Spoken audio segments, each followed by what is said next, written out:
Evo vam putešestvija Gordana Stojića. Ja obećao, ja izvršio. Rekao sam što želim, intimni kanal. Zato sjedim u šlafroku, majici, promijenit ću sutra. Ali što vam želim reći? Idemo pričati o sebi. Zašto sjedim u šlafroku? Jer imam problem. Jer sam loše noćas spavao, pa me uhvatila nekakva kriza, groznica i tako dalje. O tome treba pričati. Nemojte se stidjeti. Mi nismo gladijatori. Mi smo normalni ljudi. Svakakve se događaju napake, kako bi rekli Slovenci, u životu. Malo ovo, malo ono, nisi kriv ako te stisne. Dakle, stisla me nesanica, stisla me depresija, stislo me svašta. Ali o tome iz dana u dan treba pričati da bismo se mogli intimizirati, da bi mogli komunicirati. Svašta će se još u životu dogoditi nama, šlafrokašima. Svašta će nam činiti život ružnim i tužnim, ali mi ćemo se boriti. Probajte život gledati evo kroz ružičaste naočale. Ovo je primjerice, tek toliko da znate, jedan od najdražih darova koje sam u životu dobio. Imate obitelj,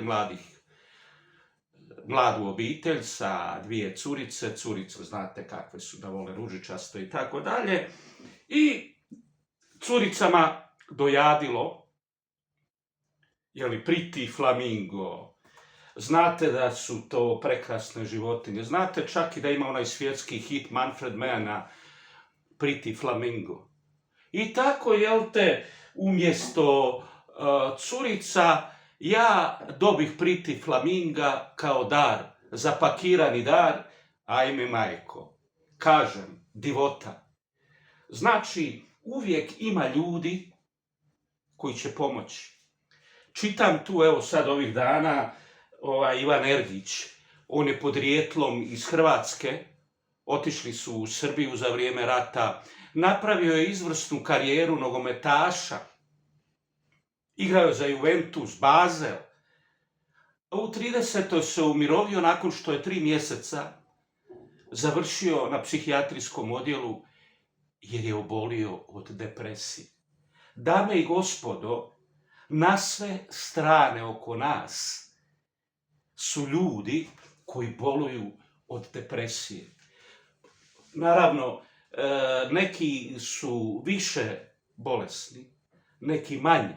Neki trebaju liječničku pomoć, neki se nekako batrgaju i tako dalje. Možda svi trebamo. Dakle, pod stresom, u borbi za egzistenciju, pa kako ne bi bio?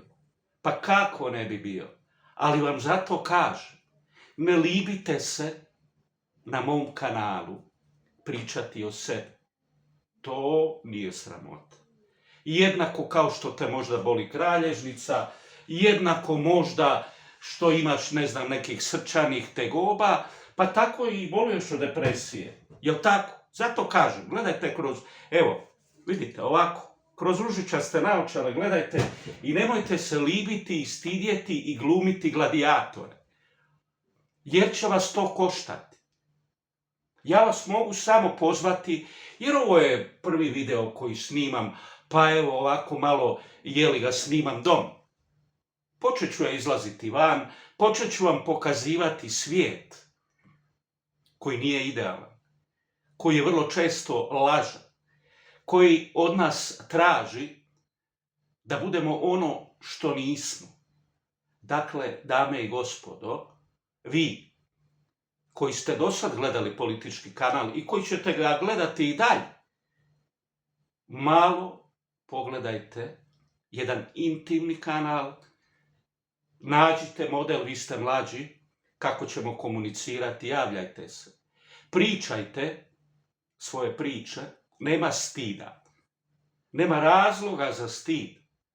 Svako je od nas prošao svoju Golgotu, jer ovo nisu normalne zemlje, govorimo o cijelom okruženju, rat, ovo, ono, pa još dođe i nekakva korona, pa dođe ekonomska kriza, pa čudesa. Dakle, ponavljam vam, gledajte život kroz ružičaste naočale, pokušajte se spasiti, a spasit ćemo se zajedno na putešestvijama Gordana Stojića, gdje ćemo biti krajnje pošteni prema sebi. Dakle, ponavljam, imam groznicu jer nisam spavao kako treba. Zašto nisam spavao? Zato što sam depresivan. Zašto sam depresivan? Zato što moje okruženje nije savršeno i zato što sam svakojaku, tužnu, ružnu golgotu morao proći. I znate da ne radim 17 godina i znate kako mi je, ali opet kažem, javite se, molim vas.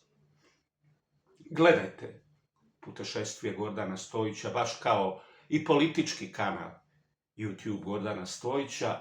Ajdemo zajedno zaveslati u nešto što nema. Dakle, ignorirajmo bolesnike, agresivce, frustrirane, one o kojima često govorim, koje mame i tate nisu voljeli, pa su oni sad jadni, ne znaju šta bi, osim što bi svakoga ko se pojavi javno, oni nešto tu ne ogovarali, nego vrijeđali. Treći put vas molim, gledajte, ispričao sam predivnu priču. Gledajte kroz ove ružičaste naočale, borite se, kao što je borbu svoju imao taj nogometaš. Mislim da nisam još u fazi da moram ići na odjel, ali da mi nije lako nije. Da ću možda tražiti pomoć stručnu, možda i hoću. Ne stidite se samih sebe. Svakome se svašta može dogoditi. I budite plemeniti prema drugim ljudima. Budite uvijek na raspolaganju drugim ljudima. Jer koliko god ja naricao kako sam pao, kako sam oštetio ruku, kako mi je bilo ovako, kako mi je bilo onako, sam istodobno komunicirao s ljudima s kojima sam bio nekada blizak ili naprosto su moji pratitelji koji me vole i gledaju, pa smo pričali o raznim mukama, velim, sad ćemo pričati javno. Da, javno. Zašto? Zašto se skrivati? Zašto ne priznati? Da, depresivan sam, zašto to ne priznati? Ako je normalno, da ne znam, te boli kralježnica, zašto je depresija koja lovi toliko puno ljudi u Hrvatskoj sramota? Gledajte, još jednom kažem, život kroz ružičaste naočale.